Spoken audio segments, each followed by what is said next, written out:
Assalamualaikum warahmatullahi wabarakatuh. Selamat pagi semuanya. Baik, pada materi perkuliahan simulasi aktuaria pada pagi hari ini, kita akan membahas materi tentang testing randomness. Baik, sebuah tes keacyakan ya atau randomness test ya, itu digunakan dalam kita untuk mengevaluasi sebuah data. Ini tesnya digunakan untuk menganalisis distribusi suatu set data.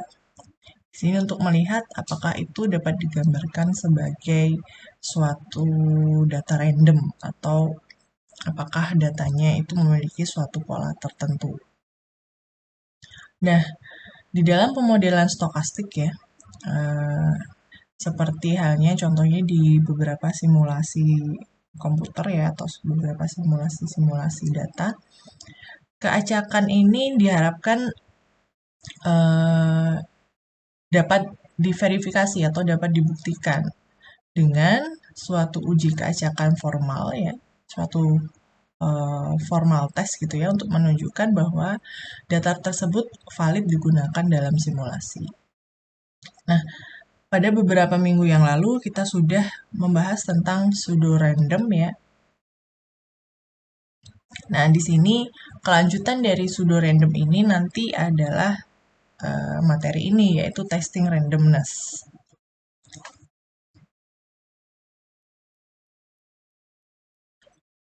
Nah, pada pembahasan kali ini mungkin di sini contohnya saya hanya mengambil dua distribusi yaitu distribusi uniform dan distribusi normal.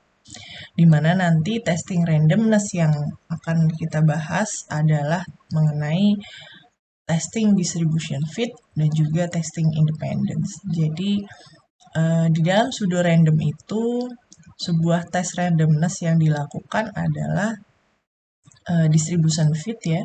Jadi distribution fit ini adalah tujuannya untuk menguji apakah suatu data simulasi kita benar-benar mengikuti distribusi yang kita inginkan. Jadi tidak selalu pseudo random itu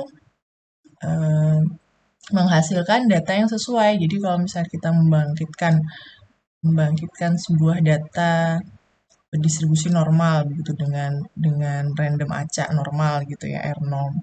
Itu tidak selamanya fungsi tersebut menghasilkan sebuah data yang random berdistribusi normal. Jadi ada kalanya fungsi tersebut mempunyai error gitu ya. Jadi untuk memastikan bahwa data kita itu sudah memenuhi distribusi tertentu, maka kita melakukan testing distribution fit pada pseudo random atau data simulasi kita. Kemudian yang kedua, kita juga melakukan sebuah testing independency, di mana data-data acak yang kita bangkitkan itu tidak memiliki korelasi antar data satu dengan data yang lainnya atau tidak ada autokorelasi di dalam. Ini nanti yang akan kita bahas pada materi hari ini. Nah, pertama kita masuk ke uniform dulu ya. Nah, di sini misalkan diberikan urutan bilangan yang berdistribusi uniform U1 sampai dengan UN. Kemudian bagaimana kita menguji apakah angka-angka tersebut adalah realisasi independen yang berasal dari variabel acak uniform antara 0 dan 1. Maka perlu dilakukan suatu uji apakah angka-angka tersebut berdistribusi uniform dan apakah mereka independen, apakah bilangan-bilangan tersebut independen. Baik, untuk uji yang pertama, suatu testing distribution fit itu bisa dilakukan dengan dua hal. Yang pertama yaitu dengan visually test ya, atau dengan tampilan seperti ini ya, dengan histogram. Jadi misalnya saya membangkitkan sebuah bilangan random uniform sebanyak 5.000 data. Nah, kemudian secara visually saya mau melihat apakah dia memang tersebar secara uniform dengan menggunakan histogram dengan fungsi his u ya kalau di R. Nah, kemudian hasilnya seperti ini. Nah, di sini kita dapat melihat bahwa histogramnya ini cukup datar ya. Jadi hampir hampir sama ya ini. Dan oleh karena itu kita mengasumsikan bahwa eh, ini memenuhi data bank kita ini memenuhi distribusi uniform secara visual. Oke, tetapi selain dengan visualitas, kita juga perlu melakukan formal test, yaitu dengan suatu uji statistika untuk meyakinkan bahwa histogram tersebut tadi sudah cukup informatif. Gitu ya. Nah, kita lihat di sini meskipun histogram yang tadi cukup informatif, tapi itu tadi bukan metode yang cukup formal. Diperlukan suatu uji statistik, yaitu dengan menggunakan uji Kolmogorov-Smirnov, dengan hipotesisnya adalah H0-nya, yaitu UI berdistribusi uniform antara 0 dan 1, di mana I berjalan dari 1 sampai dengan N. H1-nya adalah UI tidak berdistribusi uniform antara 0 dan 1. I-nya 1 sampai N.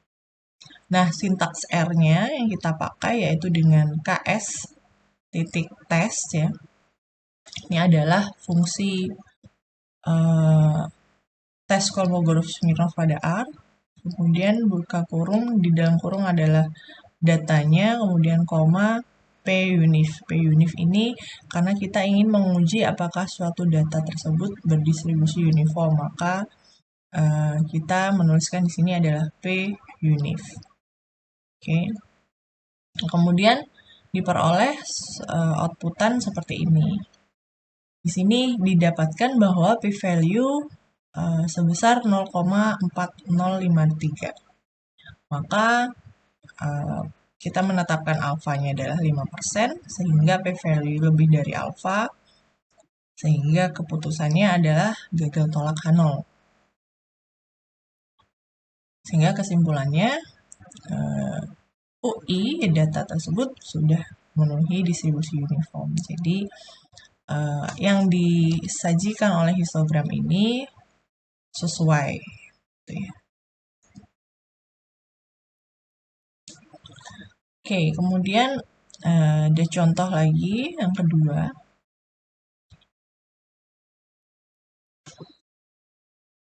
Di sini dengan melakukan plotting CDF-nya dan ECDF ya. Di sini kita memakai library ggplot2 karena kita akan menggunakan fungsi ggplot. Misalnya dibangkitkan ada sebuah data frame-nya itu bernilai 0,1, 0,2, 0,4, 0,8, 0,9 ya. Ini adalah datanya hanya 5 data saja, kemudian dilakukan plotting seperti ini, di mana ggplot adalah data ini, AS-nya adalah U adalah yang variabelnya ini, kemudian ditambahkan dengan stat ECDF, kemudian geomnya step, kemudian ini hanya tambahan saja ya. Temunya kemudian ada YLab-nya di sini ECDF. Nah, dari sajian ini bagaimana cara untuk membuktikan apakah data ini berdistribusi uniform atau tidak? Oke. Kita lihat di sebelah sini. Ini adalah sebuah contoh ya. Ini ada dibangkitkan sebuah data U1. Seperti ini datanya yang seperti tangga kecil-kecil ini ya. Kemudian ini adalah bangkitan data dari U2. U2 seperti ini. Nah, Untuk garis yang lurus ini adalah CDF dari uniform secara teori ya. Sehingga sebuah data dikatakan dia berdistribusi uniform apabila sebaran stepnya ini mendekati garis lurus atau mendekati CDF uniform secara teori. Kalau kita lihat ya, untuk plot yang sebelah kiri ini terdistribusi secara merata ya, atau dia dekat dengan garis lurus teorinya ini. Nah, sedangkan sebelah kanan, untuk yang sebelah kanan ini dia cenderung step functionnya atau garis stepnya ini menjauhi ya, menjauhi garis lurus teorinya. Sehingga secara visual kita dapat mengatakan bahwa U1 sudah memenuhi distribusi uniform. Nah, sedangkan yang U2 dia tidak memenuhi distribusi uniform karena nilainya menjauhi dari garis teori ini tadi. Oke, sementara untuk yang contoh ini kita mendapatkan kesimpulan bahwa U1 berdistribusi uniform, U2 tidak berdistribusi uniform. Oke, kita juga perlu tes formal yaitu dengan KS test ya. KS test tadi yaitu dengan data U1 P-UNIF, KS test U2 P-UNIF. Didapatkan untuk yang U1 ini p-value-nya 0,142 maka gagal tolak H0 sehingga U1 benar, ternyata dia berdistribusi uniform. Sedangkan yang U2 p-value-nya ini kurang dari 0,05 maka dia tolak H0 sehingga untuk yang I2 ternyata benar, dia membuktikan bahwa datanya tidak berdistribusi uniform. Oke, persyaratan yang kedua yang harus dimiliki oleh baringan bilangan pseudo random adalah independensi ya. Dimana hipotesisnya adalah H0, U1 adalah independen, dan H1-nya adalah UI adalah tidak independen. Dimana independensi ini selalu erat kaitannya dengan korelasi ya. Dan korelasi ke kasus ketika dihitung antara urutan angka dan dirinya sendiri ya, itu disebut dengan autokorelasi. Jadi misalnya autokorelasi, misalnya kita karena di sini kita hanya punya satu data ya, maksudnya satu variabel yaitu variabel UI di sini, sehingga kita di situ bisa menghitung autokorelasinya. Dimana autokorelasi itu biasanya menghitung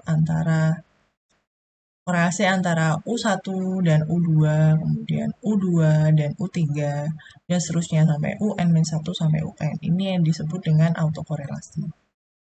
Nah, kemudian ada lagi yang namanya autokorelasi dari Leka gitu ya.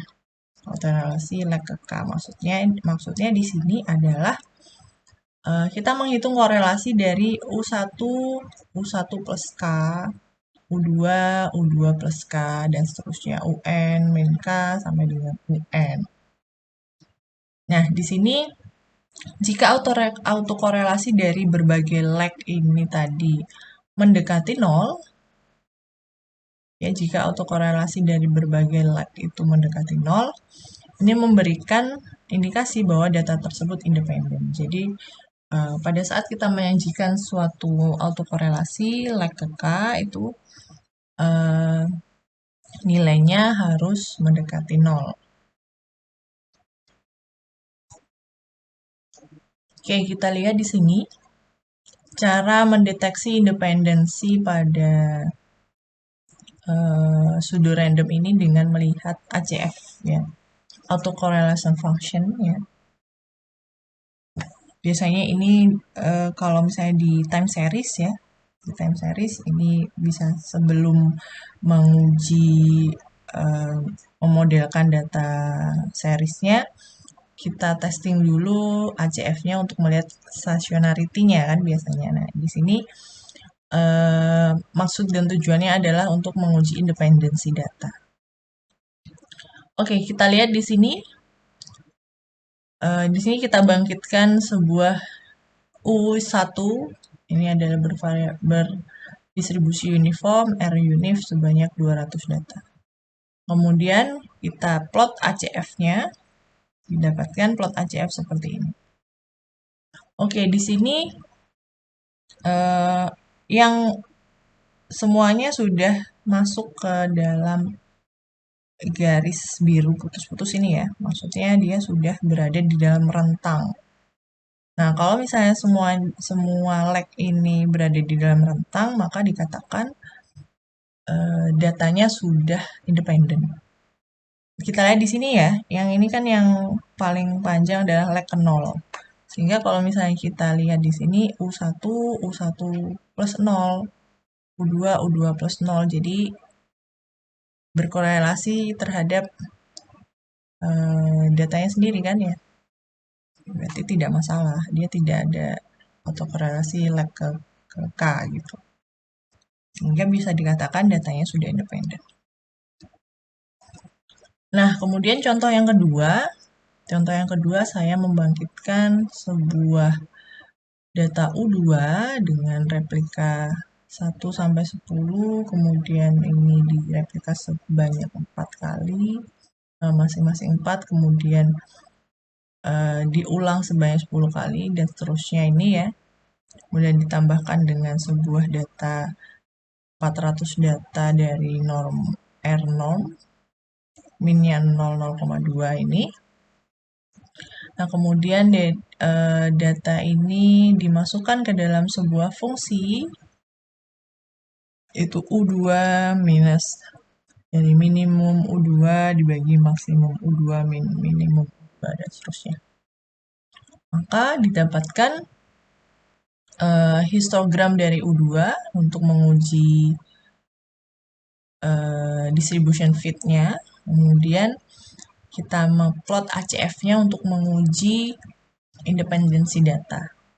Nah, secara visual di sini kita bisa melihat bahwa data U2 sudah berdistribusi uniform ya, tapi tidak independen karena kita lihat di sini banyak leg-legnya yang keluar atau lebih dari tidak mendekati 0 ya, bahkan ini hampir mendekati 1. Nah, ini dikatakan data berdistribusi uniform tapi tidak independen. Oke, kalau itu tadi secara visual untuk membuktikan independensi. Nah,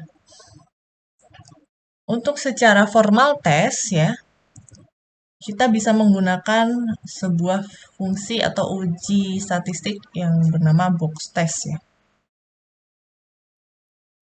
Nah, box test ini dengan uji box Pierce test ya. Kalau di fungsi R-nya pakai box titik test, kemudian datanya, kemudian ini kita mau melihat leg-nya sepanjang berapa. Kok di sini ini terserah ya. Kita bisa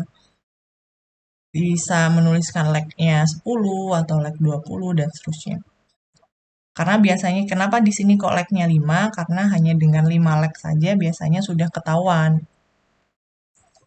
Karena biasanya suatu data itu biasanya leg yang terbanyak mungkin hanya sekitar 1, 2, 3 saja. Itu yang biasanya untuk keluar dari garis biru ya.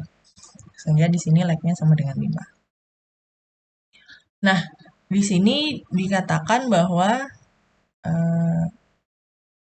kita lihat p-value-nya 0,4342. Nah, di sini berarti p-value lebih dari alfa, maka gagal tolakan 0 dan data independen untuk yang U1. Sedangkan untuk yang U2, p-value-nya kurang dari alfa sehingga tolakan 0 dan datanya tidak independen. Sehingga pada contoh yang ini tadi ya, karena ini datanya sama U1, U2, sehingga U1-nya ini data berdistribusi uniform dan juga independen. Untuk yang U2, data tidak berdistribusi uniform dan juga tidak independen. Simpulannya seperti itu. Oke. Kemudian selanjutnya, di sini saya mau bahas tentang distribusi normal. Oke, kalau untuk sebetulnya untuk semua distribusi itu sama ya. Jadi distribution fit dan juga independent test. Kalau misalnya distribution fit bisa dengan menggunakan histogram ya. Kalau misalnya atau Kiki plot seperti ini atau juga dengan empirical cumulative distribution function juga bisa. Ini secara visualnya ya untuk melihat distribution fit. Kemudian untuk formal testnya dengan menggunakan Kolmogorov-Smirnov test. Oke, kita masuk dulu ke visually testing. Ya, di sini kita menggunakan fungsi ggplot. Ada beberapa yang bisa kita lakukan, ada 3, yaitu histogram, empirical cumulative distribution function, juga dengan ggplot. Nah, di sini histogram kita lihat di mana yang merah ini adalah datanya, data simulasinya, dengan yang biru ini adalah normal test secara teorinya. Ya. Nah, jadi dia dikatakan berdistribusi normal apabila data ini, garis merah ini mendekati garis biru. Kalau kita lihat di sini X1, ini X1, X2 ya. Data X1 sudah berdistribusi normal karena dia hampir similar ya. Hampir sudah mendekati garis biru. Sedangkan untuk yang X2, kita lihat di sini secara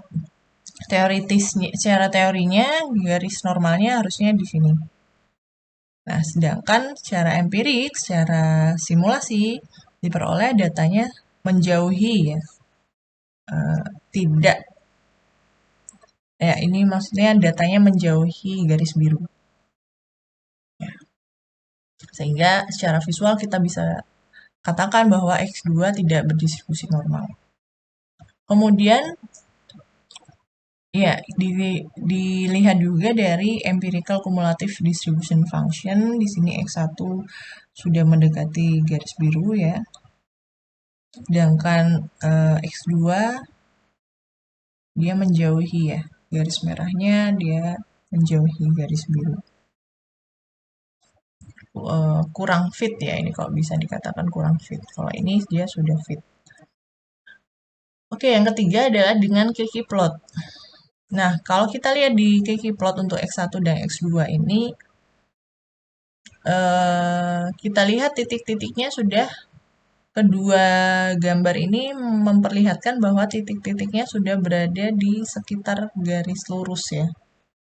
Sehingga pada Kiki plot, kalau yang lainnya tadi X2 tidak normal, pada Kiki plot kita bisa katakan bahwa X2-nya normal. Oke, ini secara visual. Tentunya, karena ini kan pasti sudah berbeda ya, harusnya ini tidak normal, tetapi yang di ggplot normal. Nah, untuk mendukung hal tersebut, kita lakukan juga formal test dengan KS plot ya. Oh ya, ini untuk fungsi R-nya ya. Bagaimana cara menampilkan plot-plot seperti ini tadi, ini untuk histogram. Kemudian ini untuk yang empirical kumulatif. Kemudian ini untuk Kiki plot. Oke. Nah, secara formal test dengan KS test ya. KS test di sini ini untuk yang X1, ini untuk yang X2. Kita lihat di sini KS test X1 P norm ya. Karena kita akan menguji distribusi normal. Kalau yang tadi P unif ya, karena distribution fitnya adalah distribusi uniform. Sedangkan kalau misalnya nanti ada distribusi gamma atau distribusi eksponensial, ini akan mengikuti P gamma, P exp, dan seterusnya. Nah, kita lihat di sini bahwa untuk yang X1 Nah, X1 dia p-value-nya lebih dari alfa, sehingga P1-nya berdistribusi normal. Sedangkan untuk yang X2, p-value-nya kurang dari alfa. Sehingga untuk yang X2 dikatakan dia tidak berdistribusi normal. Jadi, itu mendukung gambar histogram dan empirical cumulative distribution ini tadi ya. Nah, kemudian untuk testing independence, kita lihat ACF-nya ya, plot ACF-nya. Ini ACF X1 dan ACF X2. Nah, kita lihat di sini ACF X1. ACF X1 dia leg pertamanya keluar ya. Leg pertamanya keluar garis. Untuk yang X2 semuanya ada di dalam eh, garis batas ya. Sehingga kita katakan X1-nya dia tidak independen pada leg pertama, kemudian X2-nya dia sudah independen. Nah, untuk menguji hal tersebut, kita lihat di sini. Oke. Pada saat kita melakukan formal test dengan box test ya, dikatakan bahwa X1 ternyata p-value-nya lebih dari alfa, yaitu 0,13. Sehingga bisa dikatakan bahwa untuk X1 ternyata dia sudah independen. Untuk yang box test X2 ini juga sudah independen. Jadi kalau misalnya kita lihat plot ini tadi ya, meskipun ini keluar ambang batas kan dia nilainya juga masih di sekitar 0 karena tadi kan nilainya mendekati 0 kan ya. Sehingga meskipun ini keluar ambang batas, dia tidak terlalu signifikan. Sehingga pada saat dilakukan box test, ternyata data X1 bisa dikatakan sudah independen. Oleh karena itu, selain dengan formal test, kenapa kok kita perlu melakukan selain dengan visually test ya, grafik atau histogram dan sebagainya, kita juga perlu melakukan sebuah tes formal atau uji statistik untuk membuktikan kevalidan hasil tersebut. Baik, sekian materi tentang randomness test pada pagi hari ini. Silahkan dipelajari lagi. Sekian, selamat pagi dan wassalamualaikum warahmatullahi wabarakatuh.